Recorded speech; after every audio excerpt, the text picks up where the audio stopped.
আল্লাহ রাব্বুল আলামিন জান্নাতের ভিতরে জান্নাতীদেরকে যেটা পাও দান করবেন রহমত তার সিফাত নবীজি বয়ান করেছেন। ওরে সুবহানাল্লাহ, আল্লাহ রাব্বুল আলামিন তাকে এত রূপ দান করেছেন, আল্লাহ রাব্বুল আলামিন তার চেহারাটাকে এত সুন্দর করেছেন। আল্লাহ রাসূল বলেছেন উম্মত, ওই মেয়ে ছেলে জান্নাতের বেটি ছেলে পাওটা যদি দুনিয়াতে একটু নজর করে দেয়, দুনিয়াতে যদি একটু তাকিয়ে যায়, এই যে আমরা সূর্য দেখি, সূর্যের আমরা কিরণ দেখি, সূর্যের যে আমরা তাপ দেখি, কিংবা সূর্যের যে আমরা রশ্মি দেখি, আল্লাহ রাসূল বলেছেন উম্মত, এই রাত চলছে, রাতের পর যখন সকালবেলাতে সূর্য হয়, সূর্য আসার কারণে এই আঁধারি দূর হয়ে যায়, কালো ঘুটঘুটে রাতটা দূর হয়ে যায়, এই দুনিয়াটা আলো হয়ে যায়, জোনাক হয়ে যায়। আল্লাহ রাসূল বলেছেন উম্মত, ওই জান্নাতের মেয়ে ছেলে যদি দুনিয়ার জমিনে একটু তাকিয়ে যায়, নজর করে দেয়, তাহলে তার রূপের কারণে তার সামনে সূর্য রশ্মি, সূর্য আলো ফিকা হয়ে যাবে। সুবহানাল্লাহ। শুধু তা নয় রে ভাই, আমরা জানি আমার মায়েরা খালারা এই যে মাথার চুল বাঁধবে, মাথার চুল বাঁধবে ফুল দিয়ে বাঁধে, দেখবেন ফুল দিয়ে চুল বাঁধে, এই সুন্দর করে চুল কটাকে বাঁধে। আল্লাহর নবী বলেছেন উম্মত, ওই জান্নাতি মেয়ে ছেলেটা নিজের চুলকে বেঁধে রাখবে ফুলের, ফুল দিয়ে চুলটাকে নিজের বেঁধে রাখবে। এবার বলবেন ফুলটা কত দামি? আমার স্ত্রী, আমার বোন, আপনার স্ত্রী, আপনার বোন, আপনার মা খালা 10 টাকা, 20 টাকা, 100 টাকা, 50 টাকা, 200 টাকা, 500 টাকা দামের ফুল বান্ধি। আল্লাহর নবী বলেছেন উম্মত, ওই জান্নাতি মেয়ে ছেলেটার যে খোপাতে ফুল থাকবে, ওই ফুলটাকে তুমি যদি বিক্রি করে দাও, এই দুনিয়াতে যদি তুমি বিক্রি করো, আর যদি দুনিয়ার মানুষকে বলো দুনিয়ার মানুষ তুমি ওই ফুলটাকে কিনে নিয়ে নাও, তাহলে রাসূল বলেছেন তার দাম কত রে উম্মত, তার দাম কত শোনো। আল্লাহ নবী বলেছেন এই জমিনের উপরে, জমিনের তলাতে যত জমিন আছে, যত মাল আছে, যত সোনা আছে, যত চাঁদি আছে, যত হীরা আছে, যত মুক্তা আছে, যত দামি দামি জিনিস আছে, সবকিছুকে বিক্রি করে যদি তুমি বলো জান্নাতি মেয়ে ছেলেটার ফুলটা আমি খরিদ করবো, নবী বলেছেন সমস্ত জিনিস বিকিয়ে যাবে, কিন্তু ওই জান্নাতি মেয়ে ছেলেটার তুমি দাম লাগাতে পারবে না। এত তার দাম শুধু ফুলটা। সুবহানাল্লাহ।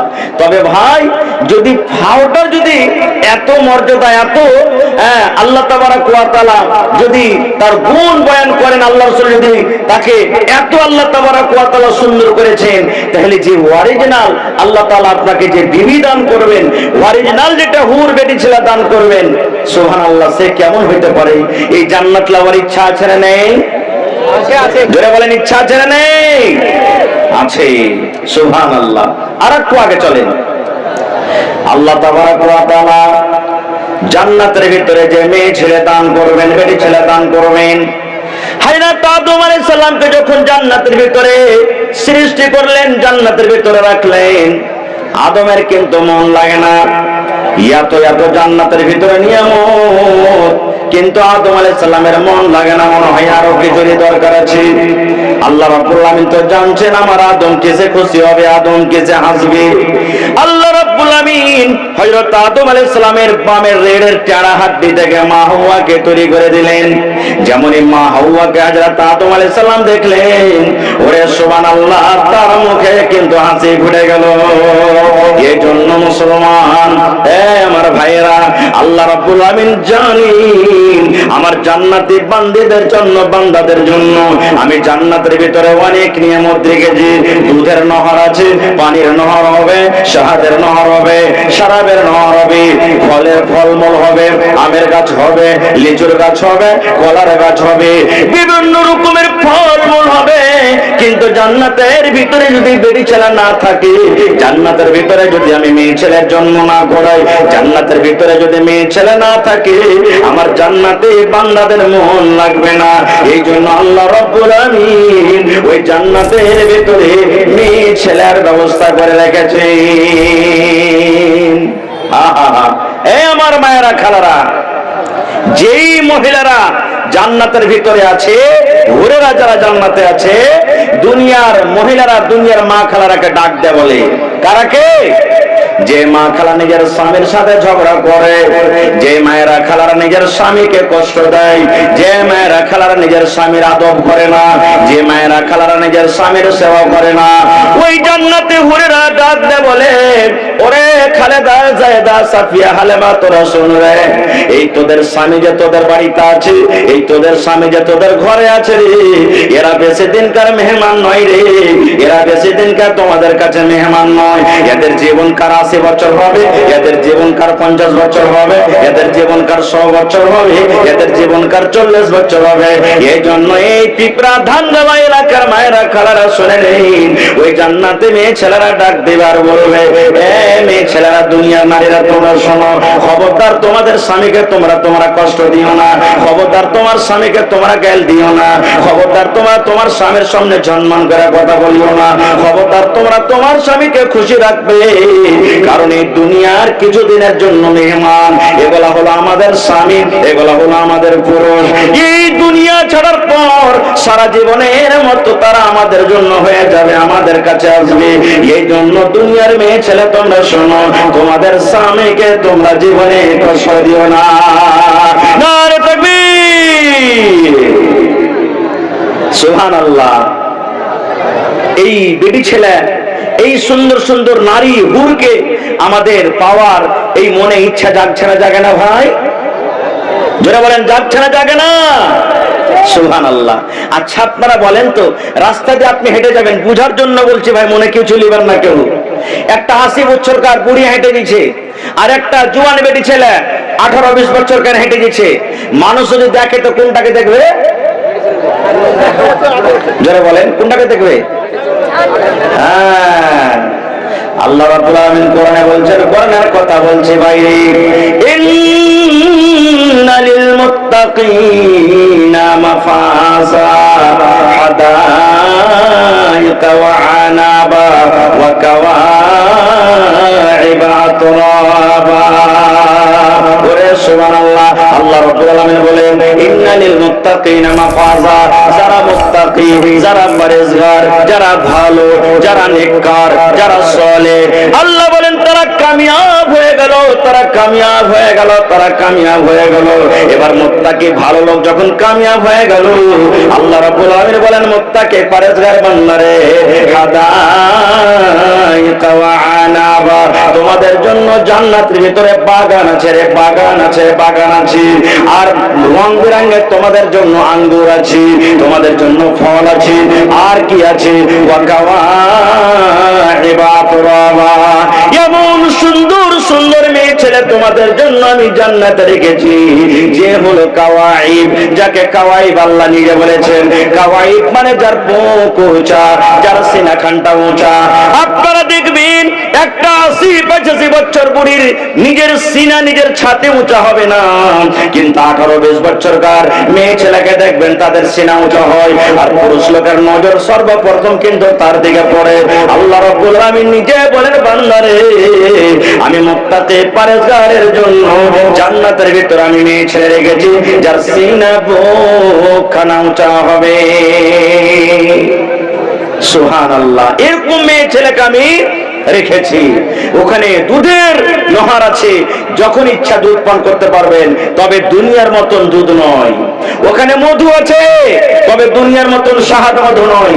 ওখানে আপনার শরাব আছে, তবে দুনিয়ার মতন শরাব নয়। যে শরাব মানুষ পান করতে গেলে মুখ দিয়ে কথা ভালোভাবে বার হবে না, নেশা লেগে যাবে, এ দুনিয়ার শরাব নাই।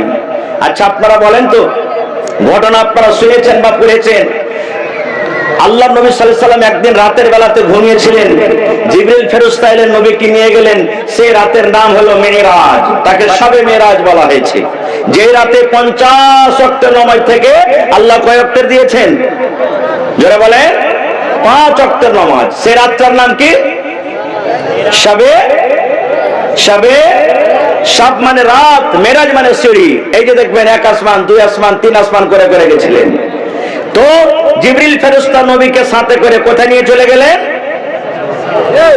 মসজিদ আকসা, ফিলিস্তিন, যেখানে লড়াই যুদ্ধ চলছে, চলে না, ওইখানে গেলেন। দেখছেন, ওরে আল্লাহ, আদম থেকে নিয়ে ঈসা নবী পর্যন্ত যত দুনিয়াতে নবী সব হাজির আছেন, ওখানে সব হাজির আছেন।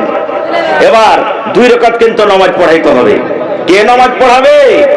ওখানে আদম নবী আছেন, ওখানে ইব্রাহিম নবী আছেন, ওখানে মুসা নবী আছেন, ওখানে নূহ নবী আছেন, ওখানে ঈসা নবী আছেন। আল্লাহুস সামাদ, দুনিয়াতে যত আল্লাহ রাব্বুল আলামিন নবী পড়াচ্ছেন সমস্ত নবীরা মওজুদ আছে। কে নামাজ পড়াবে, কে ইমাম হবে, কে নামাজ পড়াবেন, কে ইমাম হবে? ওরে সুবহানাল্লাহ, ইমামুল আম্বিয়া নবী মুহাম্মদ সাল্লাল্লাহু আলাইহি সাল্লাম কিন্তু ইমাম হয়ে গেলেন। কাদের ইমাম? আমাদের আপনাদের মতন সাধারণ মানুষের ইমাম নয়। নবীজি ইমাম হলেন বাইতুল মুকাদ্দাসে, নবীজি ইমাম হলেন ফিলিস্তিনের মসজিদে, মসজিদ আকসাতে। ওরে সুবহানাল্লাহ, যেটা হলো নবীদের ইমাম। নবীরা হলেন মুক্তাদি, আদম নবী হলেন মুক্তাদি, ইসহাক নবী মুক্তাদি, ইব্রাহিম নবী মুক্তাদি, ইদ্রিস নবী মুক্তাদি, সমস্ত নবীরা মুক্তাদি হয়ে গেলেন। আর আমার আপনার দয়ার নবী মুহাম্মদ সাল্লাল্লাহু আলাইহি সাল্লাম হয়ে গেলে ইমাম। দুই রাকাত নামাজ পড়িয়ে দিলেন। নামাজ পড়ার পর আমার আপনার বাড়িতে যদি মেহমান আসে তার স্বাগত করি না করি না? বলেন কি দিয়ে করি? নাস্তা দিই, শরবত দিয়ে। এখন তার শরবত শেষ হয়ে গেলে স্প্রাইট, মাজা, মুখ নিয়ে এসো। আল্লাহ রাসূল বসে গেলেন, জিবরিল আমিন নবীর পাঞ্জরে বসে আছেন। নবীর জন্য দুই রকম জিনিস নিয়ে আসা হলো। ওরে আল্লাহ, একটা হলো দুধ আর একটা হলো শরাব। নবীর মেহমান নওয়াজি হবে। এখন নবীজি এসেছেন, নবীর সামনে এই যে দেখবেন নতুন দুলহা যখন বাড়িতে যায় তখন যারা সালা শালি থাকে এরা স্বাগত করে কি দিয়ে? কেউ কেউ মার মিশাল করে দিবে, তাও যে জামাইটা খ্যাপা আছে কি হুঁশিয়ার আছে দেখছি, যে মারের গিলাস তুলছে না অরিজিনাল শরবতের গিলাস তুলছে। এরকম ভাবে করে না? করে না? আল্লাহ রাসূল সাল্লাল্লাহু আলাইহি ওয়াসাল্লামকে পরীক্ষা করার জন্য, মেহমান নওয়াজি করার জন্য নবীর সামনে দুই রকম জিনিস রাখা হলো। একটা হলো শরাব, শরাব ভরা গিলাস রাখা হলো, আর একটা হলো দুধের গিলাস। জিবরিল আমিন মনে মনে ভাবছেন, আল্লাহ রে, নবী যে কোনটা গিলাস উঠিয়ে নেবেন? মধুর শরাবের গিলাস উঠাবেন না দুধের গিলাস উঠাবেন? দয়ার নবী মনে মনে চিন্তা ভাবনা করছেন, আল্লাহ কোন গিলাসটা আমি উঠাবো? এটা হলো শরাবের গিলাস, এটা হলো দুধের গিলাস। এই বাবা চিন্তা করতে করতে সুবহানাল্লাহ, দয়ার নবী দুধের গিলাসটা উঠিয়ে নিলেন। এবার দুধ পান করতে লাগলেন। জিবরিল আমিন দাঁড়িয়ে বললেন, ইয়া রাসূলুল্লাহ, আপনি কামিয়াব হয়ে গেলেন নবী গো, আপনি ফিতরাতের প্রতি আছেন, আর আপনি এই দুধের গিলাস আপনি তুলেছেন, ভালো করলেন। তবে ওই শরাব বলতে জান্নাতের শরাব, দুনিয়ার কিন্তু শরাব নয়। তবে জান্নাতের ভিতরে শরাব আছে, দুনিয়ার মতন শরাব নয়। এবার বলবেন, হাজী মাওলানা, জান্নাতের ভিতরে গাছ হবে, গাছটা কত বড়? কত বড় গাছ! সুবহানাল্লাহ। এই দুনিয়াতে এই গাছ আছে, আমরা এক একটা গাছ এরকম কোনদিন দেখেছেন যে হয়তো একদিন দুদিন তিন দিন 5 দিন ঘুরতে লাগবে গাছটার ছায়া ছায়া? এরকম গাছ আছে দুনিয়াতে? আচ্ছা ভাই, দেখেননি? 2 মিনিট 4 মিনিট 5 মিনিট 1 মিনিট খুব সে খুব পার করতে লাগবে। এবার জান্নাতের গাছটা শুনেন, জান্নাতের কত বড় গাছ হবে। আল্লাহর নবী সাল্লাল্লাহু আলাইহি ওয়াসাল্লামের জামানাতে এই ঘটনাটা আপনি পাবেন সুনহিরি কিরনের মধ্যে। এর মুসান্নিফ হলেন আব্দুল মালিক মুজাহিদ। উনি লিখছেন যে আল্লাহ রাসূলের জামানাতে এক ইয়াতিম বাচ্চা ছিল। ইয়াতিম আমরা কাকে বলি? যার বাপ নাই। ইয়াতিম কাকে বলি? যার বাপ নাই। ইয়াতিম বাচ্চা ছিল, ওয়ার পাঞ্জর একটা ধনী লোকের খাজুরের বাগান ছিল। কিসের বাগান ভাই? খাজুরের বাগান। ভালোভাবে শুনবেন ঘটনাটা। এবার যখন হাওয়া চলতো, পাঞ্জরে পাঞ্জরে যখন খাজুরের বাগান, তো এর খাজুর কিছু ওর ভিতরে যেত, ওর খাজুর কিছু এর ভিতরে আসতো। ইয়াতিম ছেলেটা বলছে যে না, এটা ঠিক হয় না। কখন হয়তো ওর খাজুর আমার দিকে বেশি আসবে আর আমার খাজুর ওর দিকে বেশি চলে যাবে, না আমি বেয়াহা দিয়ে ঘিরে দেবো। কি দিয়ে ঘেরবো? বেয়াহা, যাকে বাউন্ডারি বলা হয় ইংলিশে। আমি বাউন্ডারি করে দেবো, চাহার দেওয়ারি করে দেবো, যে তোমার গালা আমার ভিতরে থাকে, আমার খাজুর আমার ভিতরে থাকে। এই যে বেড়া দিয়ে ঘেরতে বাউন্ডারি তুলতে গিয়ে ধনী লোকটার একটা খাজুর কিন্তু এই ছেলেটার দিকে বেশিখানি চলে আসছে, ইয়াতিম বাচ্চার দিকে চলে আসছে। ইয়াতিম ছেলেটা তখন ধনী লোকটাকে যা বলছে, ভাই তোমার এই খাজুরের বাগান গাছটা একটা গাছ মাত্র আমার দিকে চলে এসেছে বেশিরভাগ, তো তুমি যদি চাহো তো আমাকে গাছটা দিয়ে দাও। ভাই আমি একটা ইয়াতিম ছেলে, আমাকে গাছটা দিয়ে দাও। বলছে না। বলছে কি না দিয়ে দাও? বলছে না, তাও দিব না। এবার যখন না শুনেছে তো ইয়াতিম বাচ্চাটা চলে গেছে নবীর দরবারে। ইয়া রাসূলুল্লাহ, আমি একটা চাহার দেওয়ারি করছিলাম, বাউন্ডারি তুলছিলাম, আর একটা ধনী লোকের খাজুরের গাছ আমার ভিতরে এসে গেছে। ওকে আমি বুঝালাম যে ভাই আমাকে দিয়ে দাও, রাজি হয় না। একটু হয়তো আপনি তাকে জিজ্ঞাসা করেন। সাহাবায়ে কেরামের দল বসে আছেন, যেমন আজকে জালসা শুনছেন, কিছু সাহাবায়ে কেরাম নবীর পাঞ্জরে বসে আছেন। লোকটাকে ডাকা হলো, নবীজি বলছেন, আল্লাহর বান্দা, এই এতিম ছেলেটাকে তুমি গাছটা দিয়ে দাও বাবা, দিয়ে দাও গাছটা তুমি। বলছেন না, আমি দিতে পারবো না গাছ, আমি দিব না। খুব বুঝালেন কিন্তু বুঝলো না। শেষে নবীজি তাকে অফার দিচ্ছেন। কি দিচ্ছেন? কি বলছেন নবীজি? রে আল্লাহর বান্দা, তুমি জেনে রাখো, এই তোমার খাজুরের যে গাছটা আছে রে বান্দা, এই খাজুরের গাছ যদি তুমি এতিম ছেলেটাকে দিয়ে দাও, আমি গ্যারান্টার হয়ে গেলাম, জামিন হয়ে গেলাম, আল্লাহ রাব্বুল আমিনের দরবারে কিয়ামতের দিন জান্নাতের ভিতরে তোমাকে গাছের বদলাতে একটা খাজুরের গাছ আল্লাহ দান করবেন। এরে আল্লাহর বান্দা, দিয়ে দাও, দিয়ে দাও, এতিম বাচ্চাকে তুমি গাছটা দিয়ে দাও, এতিম ছেলেটাকে তুমি গাছটা দিয়ে দাও, এতিম ছেলেকে তুমি গাছটা যদি দিয়ে দাও, আল্লাহ রাব্বুল আমিন এই গাছের বিনিময়ে তোমাকে জান্নাতের ভিতরে একটা গাছ দান করবে। বলছেন না, আমি দিব না। ওরে আল্লাহ! সাহাবায়ে কেরামের মধ্যে যারা বসেছিলেন তার মধ্যে একজন সাহাবী ছিলেন আবু দাহদা রাদিয়াল্লাহু তাআলা আনহু। ওর কথা শুনে ওর রূহ খাড়া হয়ে গেল। ওরে আল্লাহ, এই লোকটা কত কপাল পোড়া রে, এই লোকটা কত হতভাগা রে, যে একটা যদি গাছটা দিয়ে দেয় ছেলেটাকে, তোমার বদলা আল্লাহ জান্নাতের ভিতরে গাছ দান করবে। সুবহানাল্লাহ। এবার ও ইনকার করে দিয়েছে যে না, আমি দেব না। ওই আবু দাহদা নামে সাহাবীটা তখন রাসূলকে বলছেন, আল্লাহ রাসূল একটা কথা বলবো। বলছে কি? বলছে নবীজি, লোকটা গাছ দিলেন না, কিন্তু যদি ওই গাছটা কেউ খরিদ করে দিয়ে দেয় এই ছেলেটাকে, চাহে যে কিছু লাগুক, তা আপনি তাকে কিয়ামতের দিন জান্নাতের ভিতরে গাছটা দেওয়াইতে পারবেন? বলছে হ্যাঁ। যেমন কথাটা বলা, আর মজলিসে রুকলেন না, বিজলির কারেন্টের মতন বাড়ির দিকে রওনা হয়ে গেলেন। দৌড়াতে দৌড়াতে দৌড়াতে আবু দাহদা বাড়ির ভিতরে ঢুকে গেলেন। বাড়ির ভিতরে ঢোকার পর উম্মে দাহদা নিজের বিবিকে বলছেন, বিবি, এই কেওয়ালাটা তুমি আমাকে দিয়ে দাও, এই খতিয়ানটা তুমি আমাকে দিয়ে দাও। বিবি বলছে, স্বামী গো, কেমন খতিয়ান আপনাকে দেব, কার খতিয়ান আপনাকে দিব? বলছে, বিবি, এই আমার 700 খাজুরের বাগানের 700 খাজুরের গাছের যে একটা বাগান আছে, ওই বাগানের ভিতরে তার বাড়ি আছে, ওই বাগানের ভিতরে সুন্দর একটা পুকুর আছে। এক নয়, দুই নয়, তিন নয়, সুবহানাল্লাহ, একটাই বাগান, 700 খাজুরের গাছ লাগা আছে। বলছে, বিবি রে, এই 700 খাজুরের গাছের বাগানওয়ালা কেওলাটা তুমি আমাকে দিয়ে দাও। এই জামানার মতন তো মহিলা নাই, কি করবে তুমি জি? 100 রকম সওয়াল করবে, করবে না ভাই? আল্লাহওয়ালি মহিলা কেওলা চাইলেন, স্বামী দিয়ে দিলেন, চলে গেল। দৌড়াতে দৌড়াতে দৌড়াতে গিয়ে নবীর সামনে বলছেন, ইয়া রাসূলুল্লাহ, আমি আবু দাহদা নবী গো,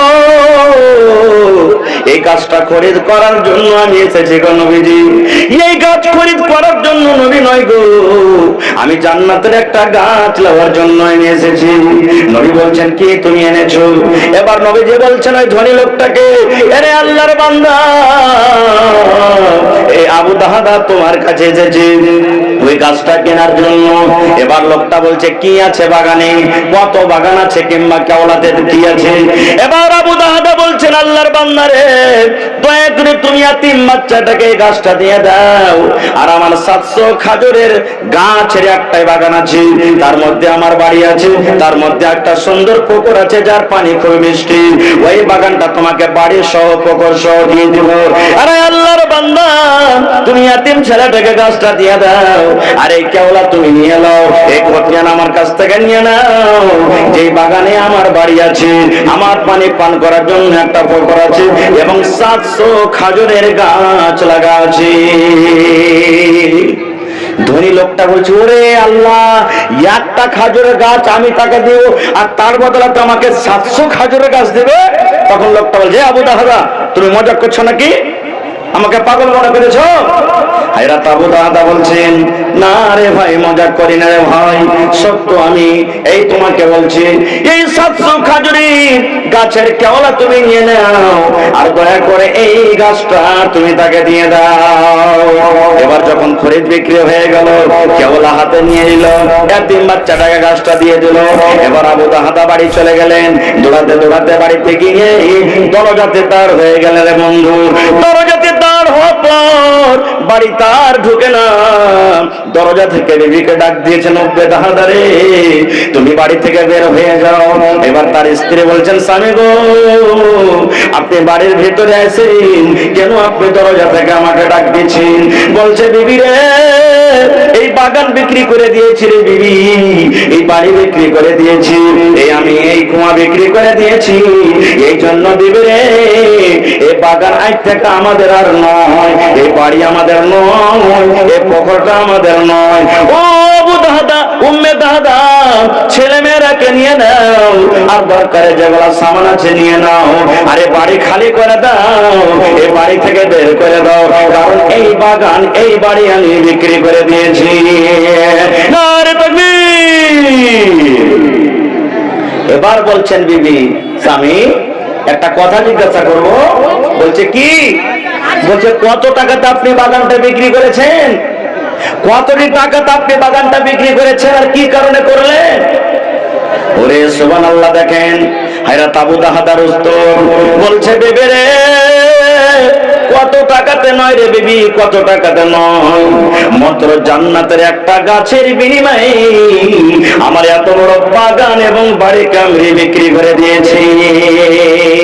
কয়টা গাছ? কয়টা গাছ ভাই? জান্নাতের একটা গাছের বিনিময়ে আমি এত বড় বাগান এবং এত বড় বাড়ি আমি বিক্রি করে দিয়েছি। ওরে সুবহানাল্লাহ, এই জামানার যদি মহিলা হতো, কত স্বামীকে গাল দিত, এ লোহু খাওয়া মরা হদমা মিনসে, তুই কাজ পেসনি। আর যদি আমার কোনো ভাই জালসাতে 10,000 টাকা দিয়ে দেয়, আর বাড়ি যদি চলে যায়, কত মা খালা এমন আছে 3 দিন পর্যন্ত ওকে খেতে দিবে না। আছে না নেই? কত ভাই যদি এমন আছে, সুবহানাল্লাহ, ও যদি বাজারে গিয়ে যদি 100 টাকার জিলাপি খেয়ে নেয়, একবারে খুন্ডা খুন্ডা খুন্ডা, আর স্বামী কি করবে, স্ত্রীটা কি করবে, হিসাব নেবে, লিবে কি লিবে না? সুবহানাল্লাহ। বলছে, বিবি রে, জান্নাতের একটা গাছের বিনিময়ে আমি এত বড় খাজুরের বাগানকে বিক্রি করে দিয়েছি। এবার বিবি বলছেন, স্বামী গো, একটু আর বলেন তো, এই জান্নাতের গাছটা যে হবে কত বড় হবে? কত বড় গাছটা হবে? আমাদের যে 700 খাজুরের গাছের বাগান আছে, এর থেকে বড় হবে একটা গাছ, না এর থেকে ছোট হবে, না কেমন হবে? শুনেন নবীর হাদিস। এবার আবু দারদা বলছেন, বিবি রে, জান্নাতের একটা গাছ কত বড় হবে? যে গাছটা আল্লাহ রাব্বুল আলামিন আমাদেরকে দান করবেন, গাছটা কত বড় হবে? হযরত আবু দারদা বলেন, বিবি রে, আল্লাহর নবী বলেছেন, একটা খুব শক্তিশালী লোক, একবারে নওজওয়ান হাট্টা গাট্টা, একটা খুব তেজ তারার ঘোড়ার উপরে যদি চেপে যায়, ঘোড়ার উপরে চেপে গেল, আর ঘোড়াটা জোর জোর জোর করে দৌড়াইতে আছে, দৌড়াইতে আছে, একদিন নয়, 2 দিন নয়, 1 মাস নয়, মিয়াত আমিন, 100 বছর পর্যন্ত একটানাতে দৌড়াইতে আছে, দৌড়াইতে আছে, 100 বছর পুড়ে যাবে, 100 সাল শেষ হয়ে যাবে, কিন্তু জান্নাতের গাছটা এত বড় হবে, জান্নাতের গাছটা এত বড় হবে, 100 বছর পার হয়ে যাবে তার তলাতে চলতে চলতে, কিন্তু তার ছায়া, তার ছায়া পাস করতে পারবে না। নারে তাকবীর, সুবহানাল্লাহ। এত বড় জান্নাতের ভিতরে গাছ হবে, সে গাছটা নেওয়ার ইচ্ছা হয় না ভাই? জোরে বলেন, সে গাছটা নেওয়ার ইচ্ছা হয় না? নেওয়ার ইচ্ছা হয়। তো ভাই মুসলমান, বলার মেলায় কথা আছে ভাই। আর একটা হাদিসের কথা আপনাদের সামনে বলি। ভাই মুসলমান, আল্লাহ নবীর জামানাতে একজন সাহাবী বলছেন, ইয়া রাসূলুল্লাহ, জান্নাতের ভিতরে আল্লাহ তাআলা অনেক ফল ফ্রুট রেখেছেন, তো ওগুলা খায়া পায়খানা করতে কোথায় যাব? ঝাড়া ফিরার দরকার হবে, তখন কোথায় যাব? আল্লাহ রাসূল সাল্লাল্লাহু আলাইহি ওয়াসাল্লাম বললেন, ও আমার সাহাবী, তোমরা শুনে নাও, জান্নাতের ভিতরে তোমাদের নাক দিয়ে ফোঁটা বের হবে না, তোমাদেরকে সর্দি লাগবে না, শরীরটা তোমার ঘামবে না। যদি তোমাদের শরীর ঘেমে যায়, এই দুনিয়ার মতন বাসনা করবে না। এই যে মুশকে আম্বার দেখো, কাশফুলের খুশবু দেখো, সেন্ট দেখো, এই মতো তোমাদের ঘামগুলা জান্নাতের ভিতরে খুশবাই করবে। সুবহানাল্লাহ। তোমরা যত ফল ফ্রুট খাবে, ওরে সুবহানাল্লাহ, আল্লাহ রাসূল বলেছেন তোমাদের একটা টাকা আসবে, একটা তোমাদের ভিতর থেকে গ্যাস আসবে, টাকা আসবে, ওই সাথে সাথে তোমাদের সব হজম হয়ে যাবে, জান্নাতের ভিতরে পায়খানার দরকার হবে না। যদি কোনো ভাই বিড়ি খেয়েছে, যদি কোনো ভাই পেট খেয়েছে, আবার পাঞ্জাবি জুতো বসে থাকার কেন যদি এরকম ভাবে টাকার ছাড়ে, সেন্ট লাগবে না? লাগবে না? যেমনই তার মুখ দিয়ে হাওয়া উঠবে, ও বুঝবে শালা পেট খেয়ে যাবে, হট এখান থেকে। ভাই অমন জিনিস খেয়েছে আমরা বুঝে ফেলবো, তার বাসনাতে তার পাঞ্জরে যাওয়া যাবে না। আর এই তো জান্নাত, তো জান্নাত দুনিয়ার কথা বলছি, একটা দুনিয়ার পাসিনা, দুনিয়ার ঘাম। নবীজির ঘাম কেমন ছিল? সুবহানাল্লাহ। একটা সহিহ হাদিস, গরমের টাইম আল্লাহর নবী চামড়ার বিছানার উপরে শুয়ে আছে। কিসের বিছানা? চামড়ার বিছানার উপরে নবীজি শুয়ে আছে। দুপুরের সময় 12-1-2টার সময় নবীজি ঘুমিয়ে গেছেন, আর ঘাম চুয়ে চুয়ে চুয়ে সমস্ত ঘামগুলা চামড়াতে লেগে গেছে, শুষে না, কাপড়ের মতন শুষে না, চামড়াতে জমা জমা হয়ে আছে। আর নবীজির ফুফু সুবহানাল্লাহ একটা বোতল, একটা শিশে নিয়েছে, ওই ঘামগুলা বোতলে বন্ধ করতে শুরু করেছে। নবীজি কিন্তু জানেন না। এই ভর্তি করতে করতে হঠাৎ নবীজি জেগে গেলেন। জেগে যাওয়ার পর তখন দেখছে যে ওর ফুফু নবীজির ওই যে ঘামগালা বের হচ্ছে, ওই ঘামগালা জমা হয়ে আছে, চামড়া থেকে উঠিয়ে উঠিয়ে বোতলে দিচ্ছে। নবীজি বলে